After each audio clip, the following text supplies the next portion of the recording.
안녕하세요. 반갑습니다. 윤립쌤입니다. 오늘은 결과론적 윤리에 대해 공부해 보겠습니다. 그 유명한 공리주의 사상을 배울 겁니다. 공리주의에도 여러 사상가들이 있으니까 재밌게 즐겨봅시다. Let's get it! 일단 결과론적 윤리의 기본 특징부터 살펴봅시다. 첫째, 결과론적 윤리는 이름 그대로 행위 결과에 따라 선과 악을 판단하는 윤리입니다. 행위의 동기, 속마음은 중요하지 않고요. 어떤 결과가 나왔느냐가 중요합니다. 저번 시간은 의무론적 윤리 연상에서 들었던 예시입니다. 정말 좋은 마음으로 집안일에 지친 부모님을 돕기 위해 설거지를 대신했습니다. 근데 설거지를 하다가 어머니가 아끼는 80만원짜리 에르메스 명품 적시를 와장창 박살냈다. 그렇다면 결과론적 윤리에선 아무리 그 마음씨가 착했더라도 결과가 좋지 않았기 때문에 나쁜 행위가 되는 겁니다. 둘째, 결과론적 윤리는 상황에 따라 행위 판단이 달라집니다. 이게 무슨 말이냐? 그 유명한 트롤리 딜레마, 기찻길 예시입니다. 기차를 그대로 직진하면 5명이 위험하고 옆에 샛길로 빠지면 1명이 위험해집니다. 결과론적 윤리, 공리주의는 어떻게 해야 될까요? 네, 그나마 더 나은 결과를 위해 샛길로 빠져야 할 겁니다. 그런데 이렇게 기차가 직진하면 1명이 위험, 샛길로 빠지면 5명이 위험한 상황으로 바뀌게 된다면 이번에는 더 나은 결과를 위해 직진해야 할 겁니다. 분명히 똑같이 기차를 직진할 것인가 샛길로 빠질 것인가 결정해야 하는 건데 이렇게 상황과 조건에 따라 행위 판단이 달라진다는 거죠. 셋째, 결과론적 윤리는 결과에 도움이 되는 수단이나 행동은 도덕적으로 옳다고 봅니다. 만약 바닷가에 누가 빠져서 허우적거리는 걸 봤습니다. 그런데 이 사람이 정신이 없으니까 이때를 노려 바지 주머니에 있는 지갑을 훔치려는 마음으로 다가갔습니다. 그렇게 지갑을 훔치려다가 물 빠진 사람이 붙들고 막 달라붙어서 어찌어찌 이 사람까지 물에서 건져주고 구해주게 됐습니다. 이런 경우에는 결국 사람의 목숨을 구했다는 좋은 결과에 도움이 됐기 때문에 옳은 행위가 될 수 있다는 겁니다. 이러한 결과론적 윤리의 특징은 장점이자 단점이 될 수 있습니다. 의무론과 다르게 상황에 따라 굉장히 유연하게 판단할 수 있지만 때로는 우리의 도덕적인 상식에 굉장히 어긋날 수 있기 때문입니다. 자, 그럼 이제 결과론적 윤리의 대표 사상, 공리주의의 시대적 배경을 살펴보겠습니다. 18세기 영국의 산업혁명으로 인하여 많은 발전이 있었지만 반대로 부익부 빈익빈, 빈부격차 또한 더욱 심화되었습니다. 이때에는 노동법도 제대로 없었기 때문에 가난한 집에서는 이렇게 어린아이들도 엄청난 노동에 시달렸습니다. 사회는 점점 발전해 나가는 와중에 빈부격차는 점점 심해지니 개인의 이익과 사회 전체 이익을 조화시키고자 하는 필요성이 생기게 되었습니다. 쉽게 말해 최대 다수의 최대 행복, 다 같이 잘 먹고 잘 살아야지, 이런 마인드 하에 공리주의가 생겨났다고 보면 되겠습니다. 공리주의 기본 특징부터 살펴보고 들어가겠습니다. 일단 공리주의는 기본적으로 쾌락주의 사상에 속합니다. 쾌락과 이익을 선이라고 생각하고 고통은 악이라고 봅니다. 그런데 우리 전에 배웠던 에피쿠로스 같은 개인적 쾌락주의와는 다릅니다. 공리주의는 최대 다수의 최대 행복이라는 슬로건을 내세웁니다. 최대한 많은 사람들이 최대한 많은 쾌락을 느낄 때 그것이 선이라는 것이죠. 좀 전에 역사적 배경에서 설명했듯이 개인적 이익과 사회 전체의 이익을 조화시키려는 시도라 볼 수 있겠습니다. 따라서 공리주의는 개인적 쾌락주의가 아닌 사회적 쾌락주의가 되겠습니다. 마지막 특징은 공리주의에서는 최대 다수의 최대 행복을 위해 공정한 관망자가 되길 요구합니다. 자, 모든 사람은 하나로 계산되어야 하며 아무도 하나 이상으로 계산되어서는 안 된다는 겁니다. 남자든 여자든 어린아이든 노인이든 잘생겼든 아니든 상관없습니다. 공리주의에서 우리는 우리의 행동이 최대 다수의 최대 행복이 되는지 계산해봐야 하는데요. 그 과정에서 나랑 친하다고 또는 우리 가족이라고 더 잘해주면 안 된다는 겁니다. 정말 공정하게 모든 사람을 똑같이 하나로 놓고 한쪽으로 치우치지 않은 상태에서 최대 다수의 최대 행복을 따져야 합니다. 예를 들어 바닷가에 나랑 친한 친구가 빠져서 허우적거리고 있을 때 그 반대편에 모르는 사람 3명이 빠져서 죽어가고 있다. 공리주의에서는 최대 다수 최대 행복을 위해서는 아무리 나랑 친한 베스트 프렌드여도 1명으로 계산해야 되기 때문에 반대편에 있는 3명을 구해야 한다고 주장합니다. 즉, 나랑 아무리 친하더라도 또는 나의 가족이라도 나 자신이라도 더 소중하게 대하면 안 된단 말인 거죠. 모든 사람을 똑같이 하나로 놓고 최대 다수 최대 행복을 계산해야 한다는 겁니다. 생각보다 실천하기 어려운 내용일 겁니다. 자, 그럼 사상가로 들어가 보겠습니다. 공리주의의 창시자 벤담 형님입니다. 도덕과 입법의 원리 서설이라는 책을 통해 공리주의 사상을 주장했습니다. 제목에 법이라는 단어가 들어가는데 벤담 형님은 법률가이기도 했고 사실 공리주의는 정책 결정 과정에서도 굉장히 많이 이용되는 사고방식입니다.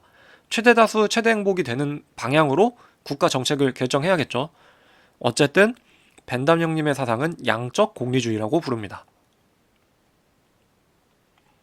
벤담 형님의 유명한 말입니다. 자연은 인류를 쾌락과 고통이라는 두 군주의 지배 아래 두었다. 여기서 우리는 딱 전형적인 쾌락주의 사상임을 알 수 있습니다. 인간은 자연적으로 누구나 쾌락은 얻고 싶어하고 고통은 피하고 싶어 한다는 겁니다. 바로 여기에서 공리의 원리가 도출됩니다. 쾌락이 그렇게 좋고 고통이 나쁜 거라면 다 같이 최대한 많이 쾌락을 얻게 하는 행동이 착한 행동이겠구나. 최대 다수의 최대 행복, 이것이 바로 선이다. 이렇게 이어지는 겁니다. 벤담은 사회는 단순한 개인들의 합이라고 보았습니다. 따라서 각 개인들의 쾌락 총합이 곧 사회 전체의 쾌락이니 최대 다수의 최대 행복을 추구한다면 사회 속 개인들도 행복해지고 사회 전체도 행복해질 수 있다고 봤습니다. 벤담 형님은 쾌락은 오직 한 종류, 육체적 쾌락밖에 없다고 봤습니다. 우리가 상식적으로 따져봤을 땐 책이나 영화 같은 걸 볼 때 느끼는 그런 건 정신적 쾌락, 또 맛있는 걸 먹고 극세사 이불에 누워있을 때 느끼는 건 육체적 쾌락 아니야? 이렇게 생각할 수 있지만 어떻게 보면 벤담 형님이 더욱 과학적인 관점이라 볼 수 있습니다. 음식을 먹을 때 즐거움이나 영화 볼 때의 즐거움이나 사실 우리의 미각세포, 뇌세포를 자극해서 느껴지는 즐거움이니 모두 육체적 쾌락이라 볼 수 있지 않을까요? 어쨌든 벤담 형님은 쾌락은 오직 육체적 쾌락 하나뿐이다. 종류가 다르면 비교하기 어렵겠죠. 하지만 쾌락은 육체적 쾌락 한 종류밖에 없기 때문에 숫자로 바꿔서 수치화시켜서 비교할 수 있습니다. 그래서 이것을 양적 공리주의라고 부릅니다. 벤담 형님은 친절하게 쾌락의 계산법까지 만들어 놨습니다. 강도, 쾌락이 얼마나 센가, 지속성, 얼마나 오래가나, 확실성, 어느 정도 확률로 확실하게 쾌락을 얻을 수 있나, 근접성, 얼마나 시간적으로 나에게 가까운가, 1초 뒤 쾌락, 1년 뒤 쾌락, 생산성, 새로운 쾌락을 얼마나 만들어낼 수 있나. 예를 들어 좋은 성적을 얻었다. 그러면 내가 개인적으로 만족해서 쾌락을 느낄 수도 있지만 추가로 부모님의 칭찬과 용돈이 늘어나는 이런 새로운 쾌락을 얻을 수도 있겠죠. 순수성, 고통이 섞이지 않았는가. 대표적인 사례가 음주입니다. 현재는 술 마실 때는 쾌락, 하지만 다음날은 숙취로 고통. 이런 경우는 순수성이 낮은 쾌락입니다. 마지막 파급 범위, 얼마나 많은 사람들에게 쾌락을 주나. 이 7가지 계산법에 따라 최대 다수의 최대 행복을 주는 대로 행동해야 하며 그것이 바로 선입니다.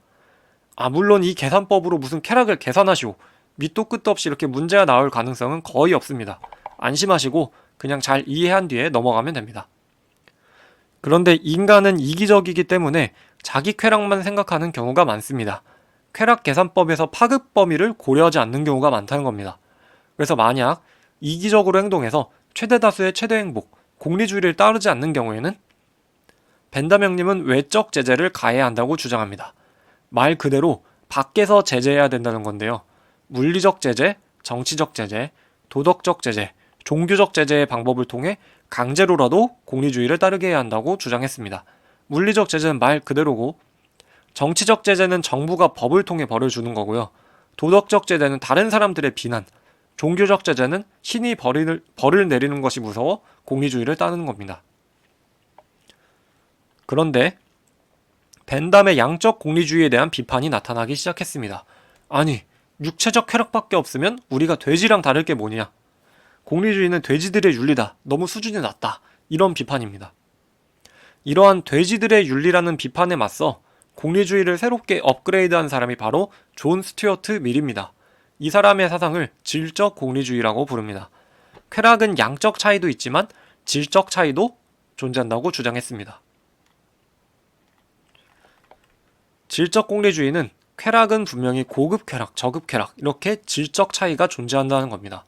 고급 쾌락은 당연히 정신적 쾌락이고요. 육체적 쾌락은 그보다 저급 쾌락입니다. 이런 유명한 말도 했습니다.